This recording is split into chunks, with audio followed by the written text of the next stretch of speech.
好，我哋繼續啊，好，我哋繼續啊，11月30號星期日嘅晚嘅11點58分啊。咁啊，睇下今日做多幾個分析啦。咁啊，其實今日都幾有 feel 其實今日其實幾有 feel，不過只不過而家搽咗藥膏個額頭啊，好鬼死痕啊，好薄嘅皮膚。好，繼續落去啦。咁其實咧，我就話點解畫咗個橫痕喺度咧？啱啱上文講到點解畫咗個橫喺度咧？就因為其實假如你畫咗個橫喺度咧，佢喺呢一度咧跌唔落啊！呢度冇跌到落去啊！呢度冇跌到落去啊！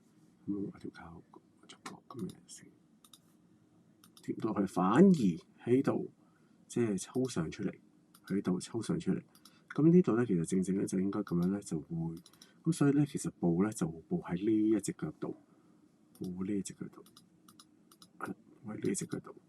咁而家呢隻腳嘅點樣布咧？咁我哋就 zoom 喺4小時圖睇下有冇咩啦。咁啊，睇下嗰個震盪佢完成咗未啦？呢一度係咯，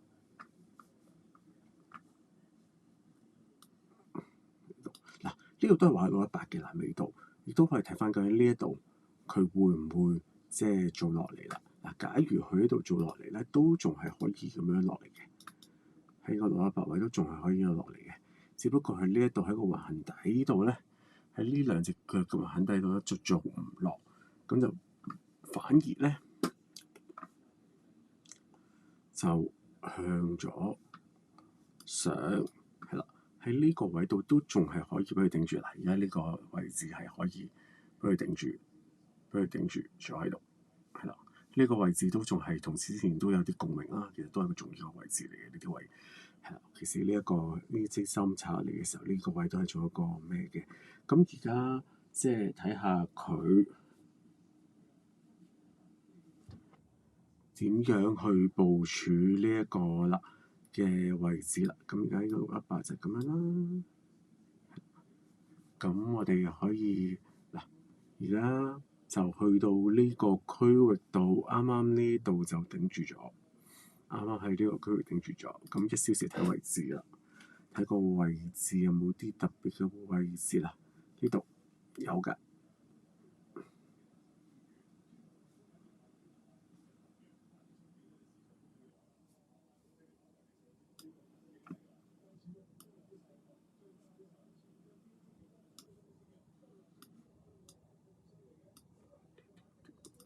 呢度啲好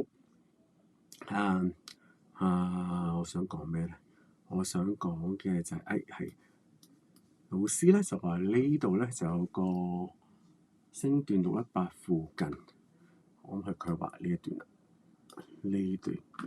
呢度係好吸引，呢度好吸引，呢度好吸引，有個平底仔喺度。咁啊睇下呢度佢會唔會喺呢度落翻嚟啲，然後再做上清咗呢隻腳。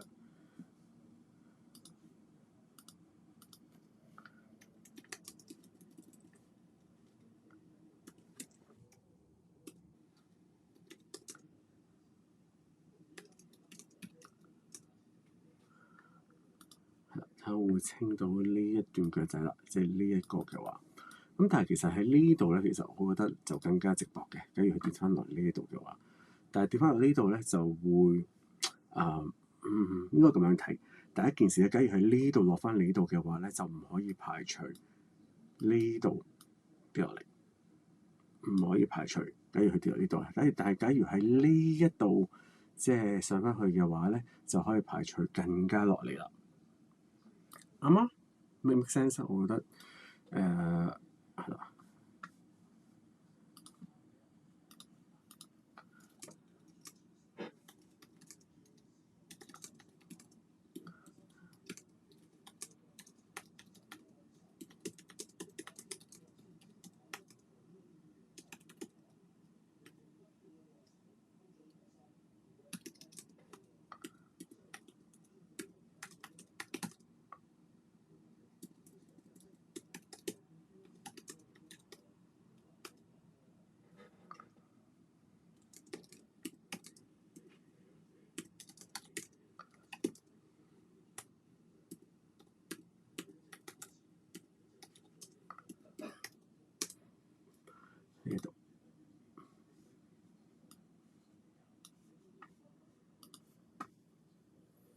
但係假如佢呢個清咗個腳仔踩穩呢度嘅話咧，呢個向上嘅話咧，咁咧就可以睇呢一波啦，就可以睇呢一波啦。咁所以咧呢一度3。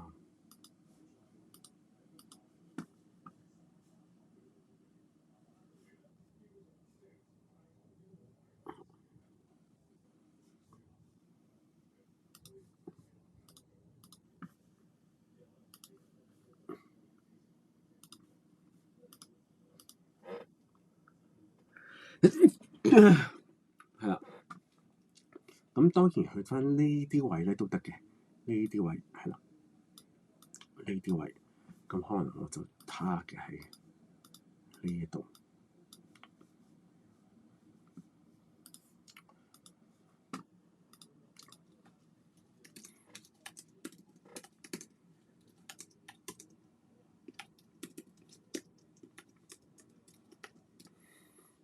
，1小時。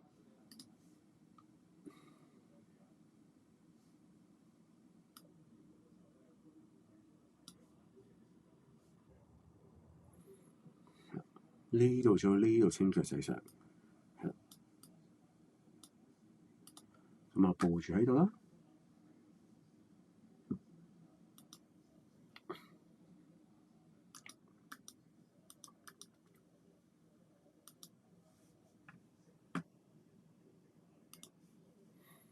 好啦，跟住就睇歐羅會更加靚嘅位置先。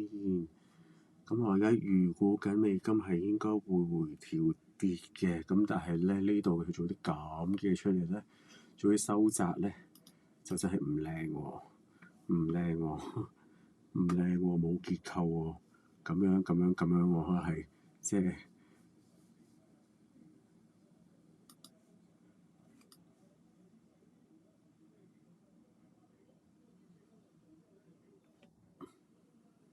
咁樣咯。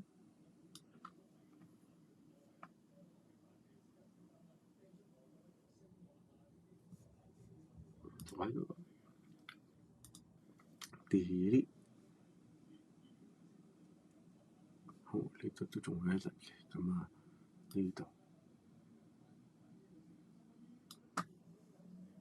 大少少，都仲係可以係咁樣，都仲係可以係咁樣，咁亦都做咗個收窄啦，畫啦呢個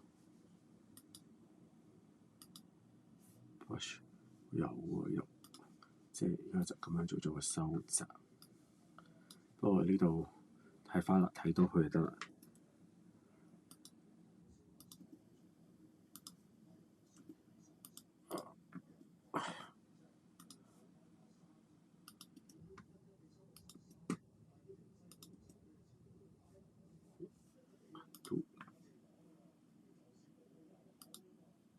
好啦，咁啊，所以就唔靚咯。咁啊，但係仲要有個中軸喺度啊，呢度啊，呢度有個中軸喺度。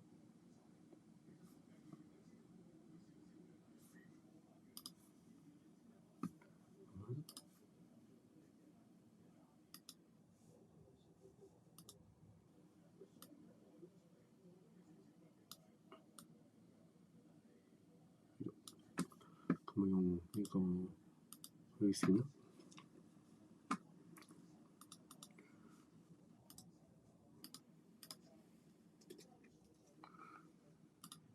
咁先啦，好啦，跟住1小時，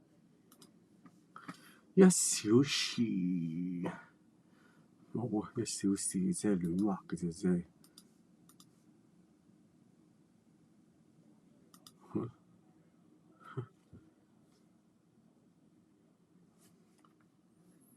有個咁嘅出嚟啦，咁呢度有個平底啦，呢度有個。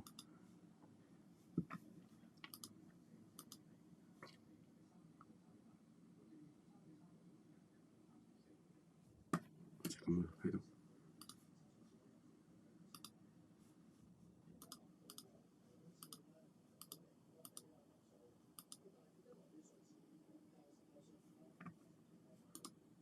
好，支持咗啦。咁啊，睇下呢度嘅位置係點樣啦。所以我覺得預估咧就可能係咁樣。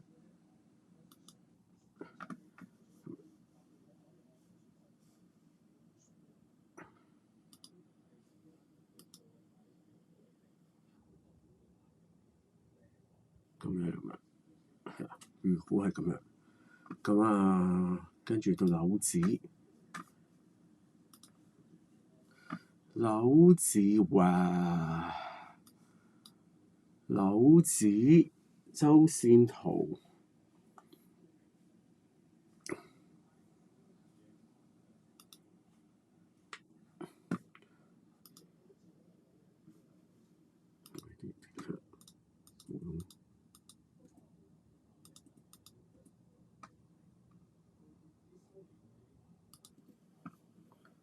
佢嘅行進度變咗咁樣。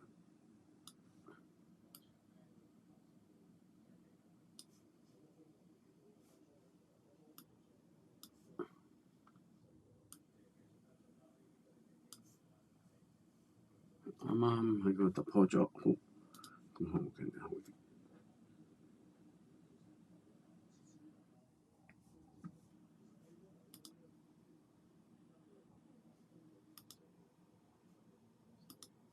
好，周線圖就有一波喺度啦。咁我見到呢個頂頂底底有呢度有波，呢度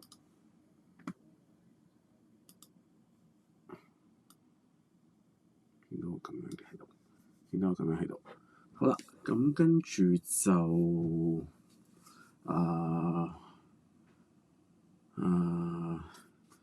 咁樣啦，行咗，跟住就佢會唔會再跌？唔似啦，跌得好窒喺度啊，係，但係呢步就有啲上升嘅動力，所以咧又應該咧似係大圖嘅起點呢度。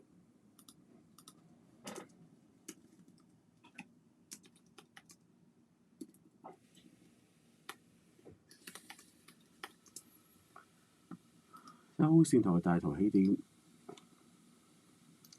咁就回測呢啲位。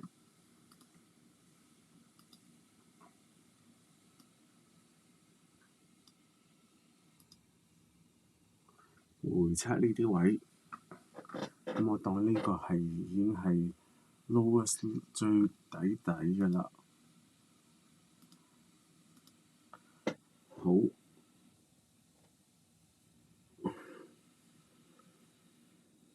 然後咧我就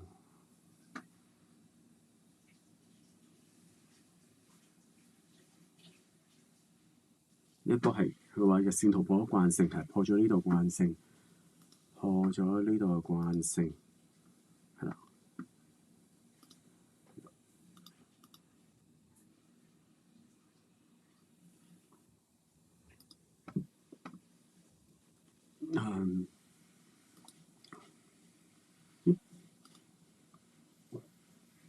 係咪少少先出現佢？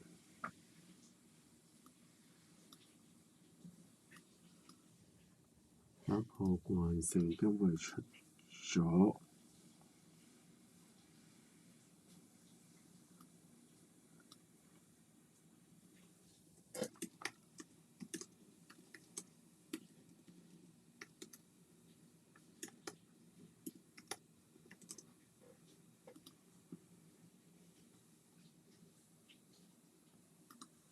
好，總之一路做回測向上啦，咁尤其是去到呢度添，咁日線圖，日線圖先。咁當然呢個就係個第一個區啦，第一關喺度，第一關喺度，因為呢個突破區。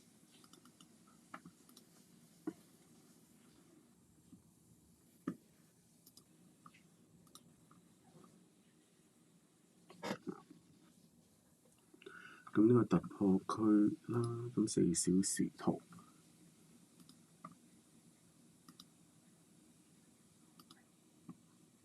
咁樣啦，暫時就咁樣睇啦，或者呢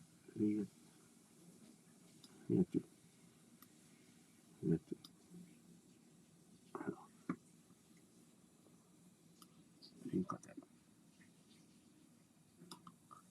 fine tune 啊，fine tune 去到呢一度，係呢一度突破，係啦，突破咗呢一度啊，突破咗呢一度，亦都係呢度，係啦。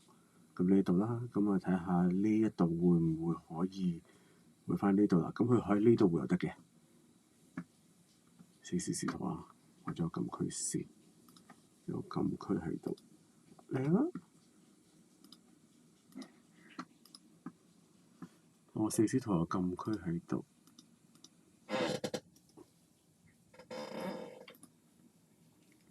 然後就去到呢一度。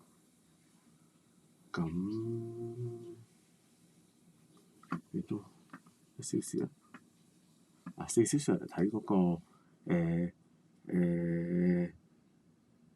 市場狀態啊嘛，市場狀態就破咗慣性啦。啱啱喺日線圖嘅時候就見到破咗慣性啦，然後喺4小時圖嘅話就係見到有個禁區啦，咁呢個就係個位置啦，呢度就係個位置啦，咁亦都可以喺呢一度嘅位置啊，個位置可以係禁區啦，可以係呢一區，所以呢一度係好嘅位置，好嘅位置喺呢一度，好嘅位置，佢可以有1小時就係一個切入啦，切入點可以係到時去做呢一度嘅時候做一啲嘅嘢啦，又或者嗱，而家其實佢呢度又升翻上去，呢度其實係有啲即係呢度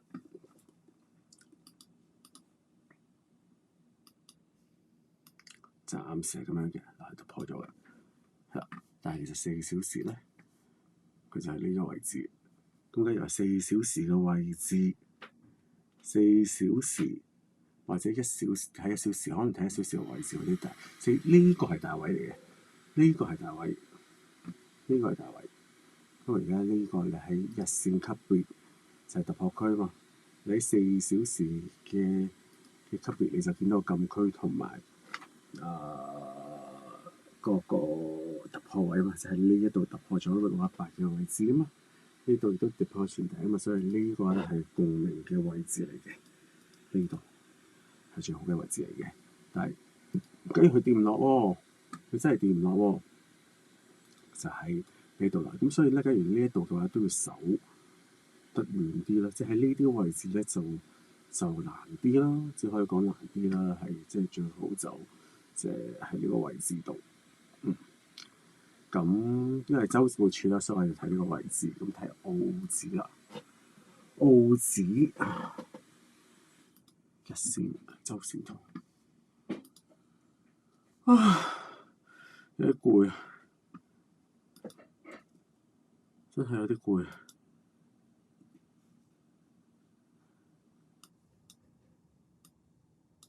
好，澳紙真係冇咁靚喎，澳紙喺呢度等唔到個2標喎，仲未等到個2標喎，仲未等到個2標喎，係啦，會唔會係呢一段咧？咁樣唔知，咁我睇下線圖啦，即係個狀態就係去到呢度就係一個即係喺度撞嚟撞去嘅咩啦。咁睇日線圖，日線圖都喺呢個橫行間，即係橫行區間啦，喺呢一個橫行區間啦，喺呢一個橫行區間啦。咁做咗個啲 V 上嚟，要去啦。哇！好原來呢啲唔睇啦。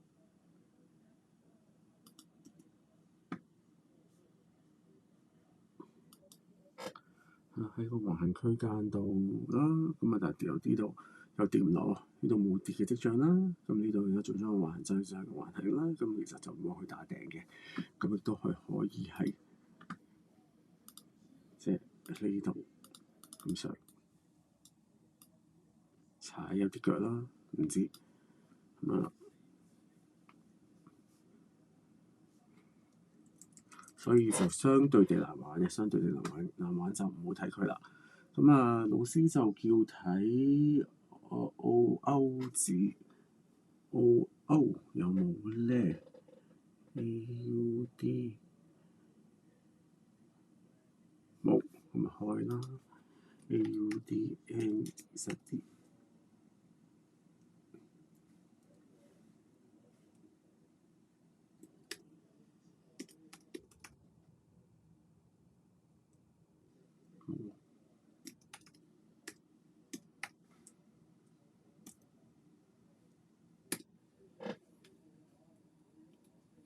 好，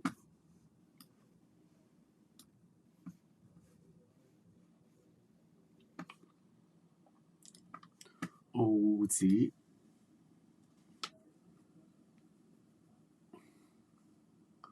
係啦，有機會做個頂係啦呢一度。因為其實你咁樣睇咗之後咧，咁你綜合咗即係澳紙同澳紙同紐紙嘅直盤之後咧，就發覺紐紙係強好多嘅，即係又有機會咧就咁樣落嚟，即係老師嘅意思就係起到有機會咧咁樣落嚟，即係做呢一波，有機會會做呢一波，因為係分析咗澳紙同紐紙佢哋嘅分別。澳紙同紐紙嘅分別多啲，所以咧就有機會就向下跌啊，有會向下跌，即係有機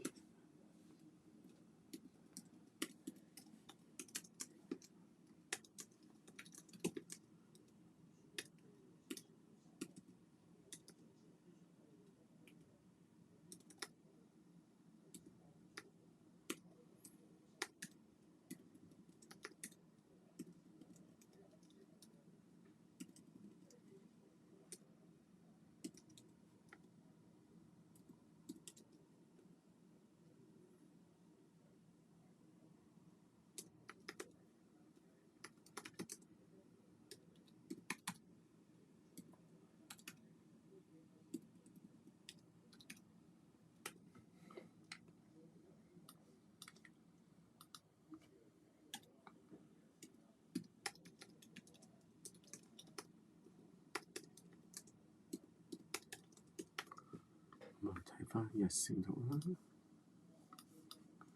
日線圖咁而家喺度頂住咗呢個位置，頂住咗，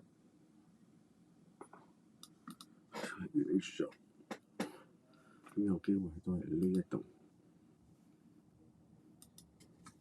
係啦，喺呢個區間，喺呢個區間度有冇反應啦？呢度睇少少。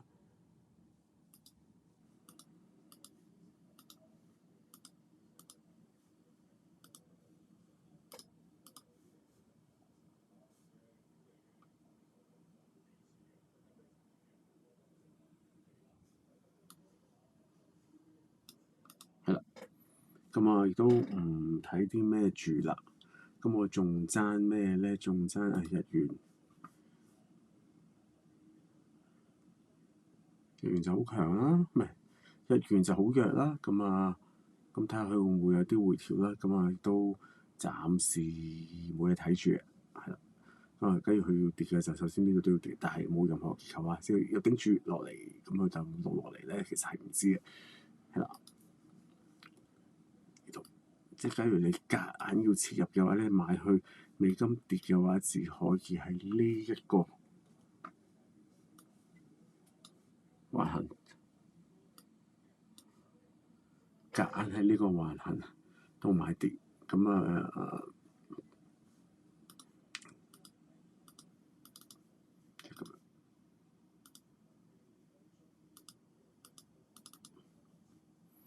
咁樣咯，畫啲相圖啦，即係冇乜特別嘢。好啦，跟住到瑞郎啦，瑞郎嗰時就一級級啦，但係就冇一級級啦，冇一級級，咁亦都係回調過深啦，所以其實而家就做咗，即係喺呢一度嘅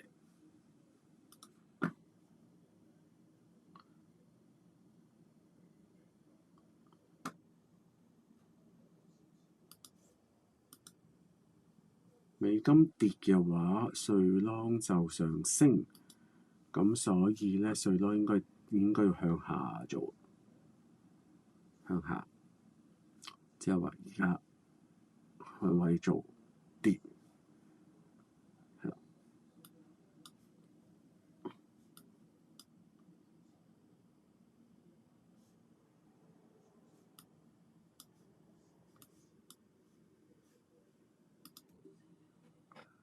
USDC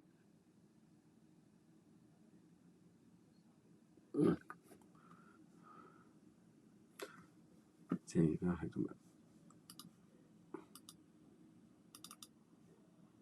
但係就而家有條 RK 仲喺度啊！好唔記得有條 RK 喺度啊！所以就可能係呢啲位，所以就唔係好接波率咯。因為你咁多個盤嚟睇嘅話，係咪？仲有咩咧？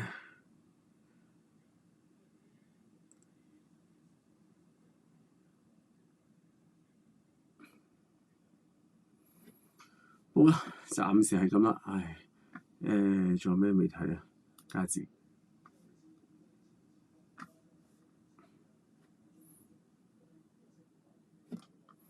突破回測啦，係有冇突破回測做？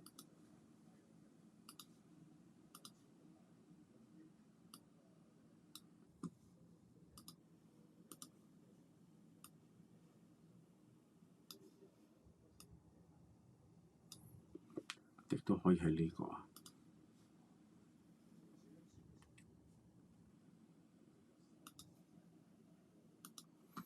所以個直播率唔算高，即係我嘅意思咧，喺呢度佢咁樣咧，就抵咗啦，就抵咗啦。但係其實佢因為始終即係加字嘅 nature 就唔會太犀利，咁啊，所以即係跟住你可能你周線圖個 range 都係喺呢啲 range 度咁樣啦，即係偏高嘅。咁但係即係會唔會係可以即係偏要去呢啲？